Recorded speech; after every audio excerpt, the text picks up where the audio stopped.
Hi and welcome to this multi-part video series called Phone Right. My name is David Anthony. Now, if this is your first time here, welcome, and do consider subscribing because this channel is all about helping you go further and faster in business and in life. So let's get started.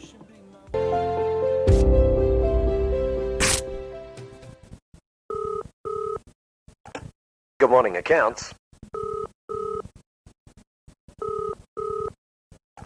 Good morning, accounts. This is Paul Dunn.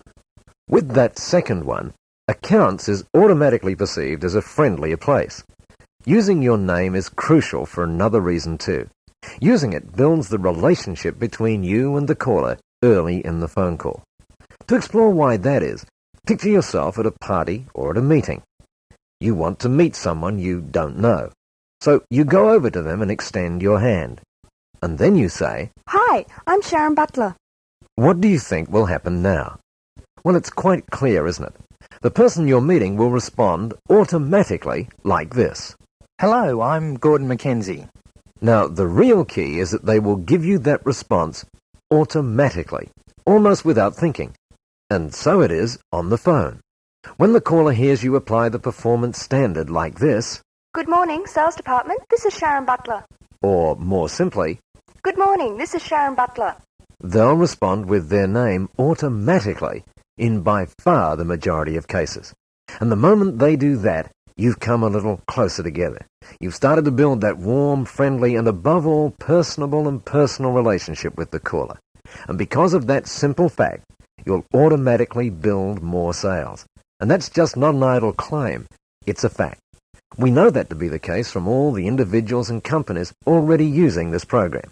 All of them have built better relationships on the phone, and they've built their sales in competitive marketplaces. The good news is, too, that there is some research that backs that up. Bell Telephone in America found that if the caller would voluntarily give you his or her name early on in the call, and voluntarily means without being asked who's calling, when the caller gives you that name unaided, as it were, early on in the call, then the study showed that the caller was a full 30% more likely to do business with that firm. Now that's a staggering percentage, isn't it? But the ramifications are quite clear. Simply applying our first three standards alone, and particularly standard number 3, will increase your business. Of that, there's no doubt. Let's go a stage further. It's true to say that some people feel uncomfortable using their full name here. They'd prefer to say something like this. Good morning, sales department. This is Bill speaking. Now, unless you're a receptionist, please break that habit right now. Again, unless you're a receptionist, it must be first name, surname, like this. Good morning, sales department. This is Bill Thomas. The use of your full name gives you much more perceived authority, and it lifts your own self-esteem and hence your performance. For instance, if you feel uncomfortable using your full name, just imagine that you were the boss. As the boss, you'd automatically give your full name on the phone. And, by the way, you would do that automatically as the boss, even if your surname was, in your view at least, a difficult one. Now, without overemphasizing the point, we find that people who refuse to give their full name are more than likely suffering from low self-esteem. Please, unless you're a receptionist, apply the standard. Be proud of who you are and use your full name. So, to recap on the name part of Standard 3, use your full name after the "this is" because it'll get the caller's name back automatically in the first few seconds of the call to build the trust, the rapport, the friendliness, and the warmth. And incidentally, please notice that there is a full stop after your surname. Doing it this way, "Good morning, this is Paul Dunn speaking," is incorrect. That's because putting anything after the surname actually cuts down on the number of times you get the caller's name back automatically. Now, just to emphasize the point, imagine if you had a problem with an invoice that a company had sent you.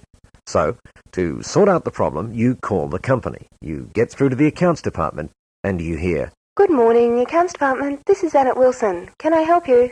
Now, aside from the fact that it's a little long, your automatic response to "Good morning, accounts department. This is Annette Wilson. Can I help you?" will be along these lines. Yes, I've got a problem with an invoice and I was wondering... Notice, no automatic name response. Now contrast that with this. "Good morning, accounts department. This is Annette Wilson." It's now much more likely that you'll respond along these lines. Oh, yes, Annette, my name's Paul Dunn, and I have a problem with an invoice that I hope you can help me with. You'll notice the name now comes back automatically, so please, don't put anything else on the end of your full name. Well, that's our first 3 performance standards. Smile to the point of a grin, answer the phone on the 3rd ring, and always answer, "Good morning, this is Paul Dunn," or "Good morning, accounts department, this is Paul Dunn," or, assuming you're not the receptionist, the standard says you must answer your phone, "Good morning, the Results Corporation, this is Paul Dunn," when you're the first point of call. Applying these 3 critical performance standards will lift your telephone performance to new levels of professionalism for all of the reasons we've outlined. And applying them will lift your sales too. Of course, to prove that right or wrong, you've got to try it. For now, put any doubts you may have aside and put the ideas into practice exactly as we've explained them. And now, right now, might be a good time to do that. Take a break because you've earned it, and I'll join you on Module 3 of the program when you're ready. I hope you got a lot of value today. If you did, click the like button. What that does is help us build our non-profit business school, UBLA. Check out in the description below to find out more about what we're doing and how you can help. This is part of a multi-part series, so keep your eye out for the next video. In the meantime, we've done a great playlist about how why do small businesses fail.